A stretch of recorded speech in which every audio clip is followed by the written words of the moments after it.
What's up, guys? Today we're going to be looking at the ISTJ personality type using Linus Torvalds as an example. He's a Finnish programmer that developed Linux from his basement. If you've never heard of Linux, it's an operating system like Windows or iOS. Hope you enjoy. That's what I thought, and I was shocked when I saw a picture of it. I mean, this is the Linux World Headquarters. Where, Yeah, it really doesn't look like much. And I have to say, the most interesting part in this picture that people mostly react to is the walking desk. It is the most interesting part in my office, and I'm not actually using it anymore. And I think the two things are related. The way I work is I want to not have external stimulation. You can kind of see it on the walls are this light green. I'm told that at mental institutions they use that on the walls because it's like a calming color. It's not something that really stimulates you. So, in order to better understand ISTJs, we need to look into their preferred cognitive processes. They lead with a function called introverted sensing, or SI. What is SI? Some keywords are preservation of body and knowledge, being in tune with the body's internal stimuli, skills, keen eye for detail, and long-term memory and storage. Now, in the clip you just watched, you can see how important it is for him to be comfortable in his own workspace and how it affects him internally. And as far as the second cognitive function, extroverted thinking, or TE, some keywords are rational, practical, systematic thinking that tends to focus on checkpoints and goals in order to achieve a desired result. SI in combination with TE usually makes ISTJs very pragmatic and logical people who appreciate facts that come from reputable sources. And just like in the clip you saw, he said that the reason for the color of his walls comes from people who have worked at mental institutions and told them that, hey, we use these specific colors to help calm the minds of our patients. Now, as far as ISTJs in general, I've noticed that they're one of the best personality types at storing and retaining factual, tangible information, but because of their introverted nature, they don't usually share that with other people, but instead focus on expanding and improving on what they already know. What you can't see is the computer here. You only see the screen. But the main thing I worry about in my computer is it doesn't have to be big and powerful, although I like that. It really has to be completely silent, right? I know people who work for Google, and they have their own small data center at home, and I don't do that. My office is the most boring office you'll ever see, and I sit there alone, in the quiet. If the cat comes up, it sits in my lap, and I want to hear the cat purring, not the sound of the fans in the computer. So yeah, this is just another example of introverted sensing, and sometimes ISTJs can be so detail-orientated that they sort of become picky about what's around them. And generally speaking, that can also go for foods they eat or foods they don't like, what clothes they wear, and like I said before, SI DOMs are so in tune with their bodies that they can be easily bothered by external stimuli like light and sound.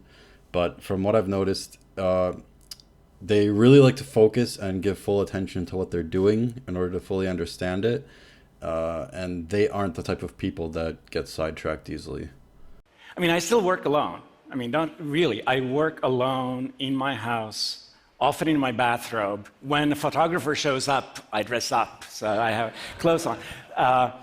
And that's how I've always worked. I mean, this was how I started Linux, too. I did not start Linux as a collaborative project. I started it as one in a series of many projects I had done at the time for myself, partly because I needed the end result, but even more because I just enjoy programming. So it was about the end of the journey, which 25 years later we still have not reached, but it was really about the fact that I was looking for a project on my own, and there was no open source really on my radar at all.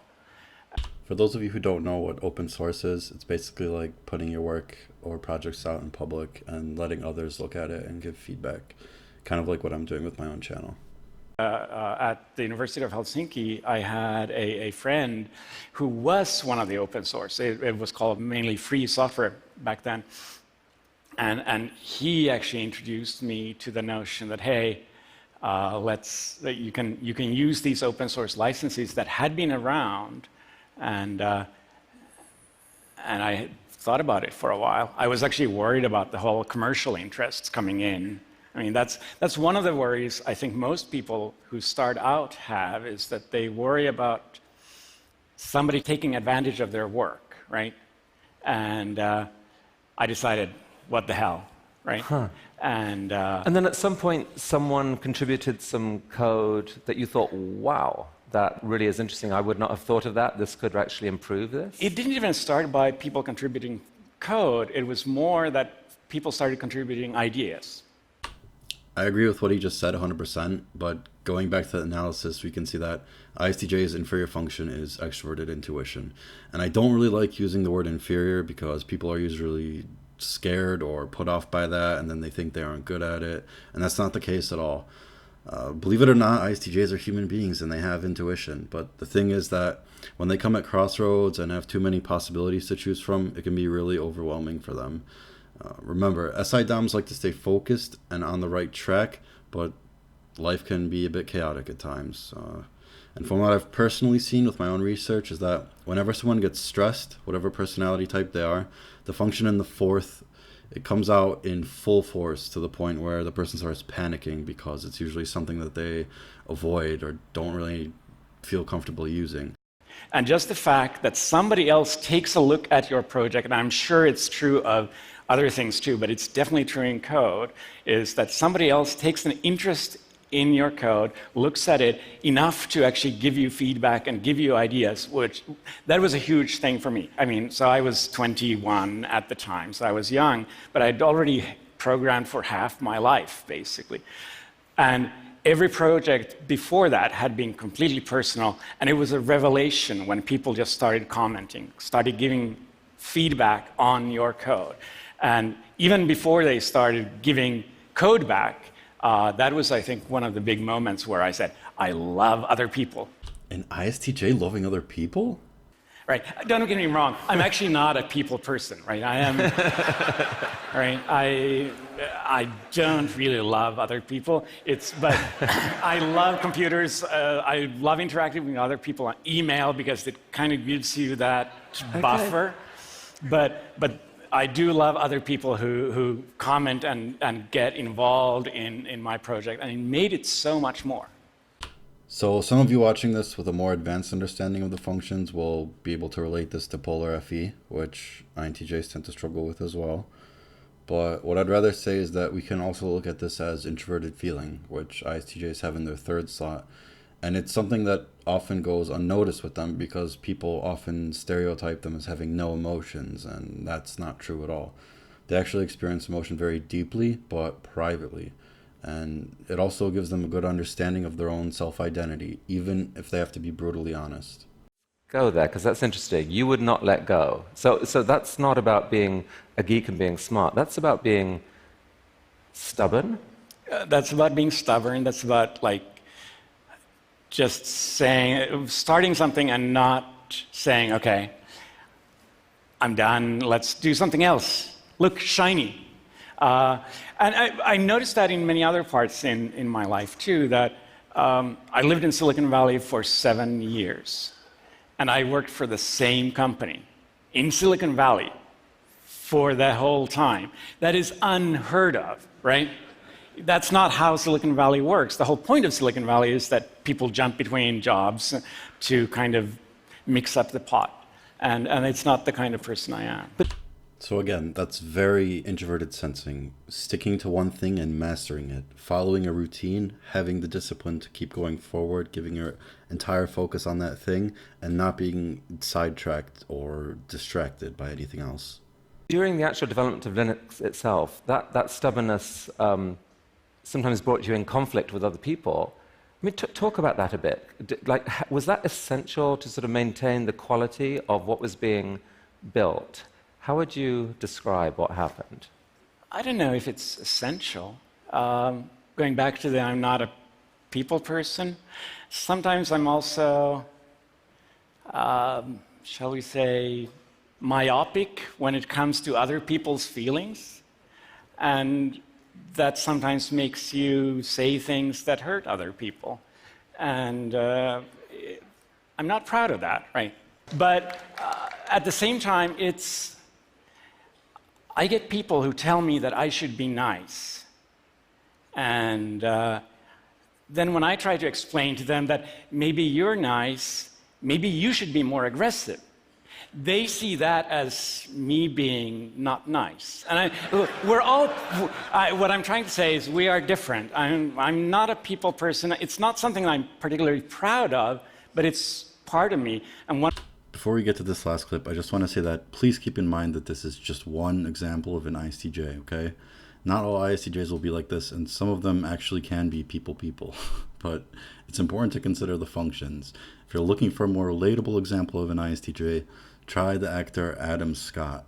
And I don't really like giving out examples like that, but I've looked into it and I'm pretty confident about it. There's a lot of different ISTJs out there. Look for SI specialization. They can be doctors, teachers, lawyers. Think SI, memory, learn skills, TE, rules, laws, regulations, rationality. One of the things I really like about open source is it really allows different people to work together. We don't have to like each other, and sometimes we really don't like each other, really. I mean, there are very, very heated arguments, but you can find things that you don't even agree to disagree. It's just that you're interested in really different things. And coming back to the point where I said earlier that I was afraid of commercial people taking advantage of your work, it turned out, and very quickly turned out, that those commercial people were lovely, lovely people, and they did all the things that I was not at all interested in doing, and they had completely different goals, and they used open source in ways that I just did not want to go, but because it was open source, they could do it, and it actually works really beautifully together. And I actually think it works the same way. You need to have the people, the communicators, the warm and friendly people who really want to hug you and get you into the community. But that's not everybody, and that's not me, right? I care about the technology. There are people who care about the UI. I can't do UI to save my life. I mean, if I was stranded on an island, and the only way to get off that island was to make a pretty UI, I'd die there, right? so there's different kinds of people, and Okay. I'm not making excuses. I'm trying to explain. So you heard it from one of the smartest thinkers of our generation. There are different people out there. Introverts, extroverts, thinkers, feelers, ISTJs, ENFPs. If you want to learn more, check out my other videos and study the functions. And if you made it this far, thanks for watching.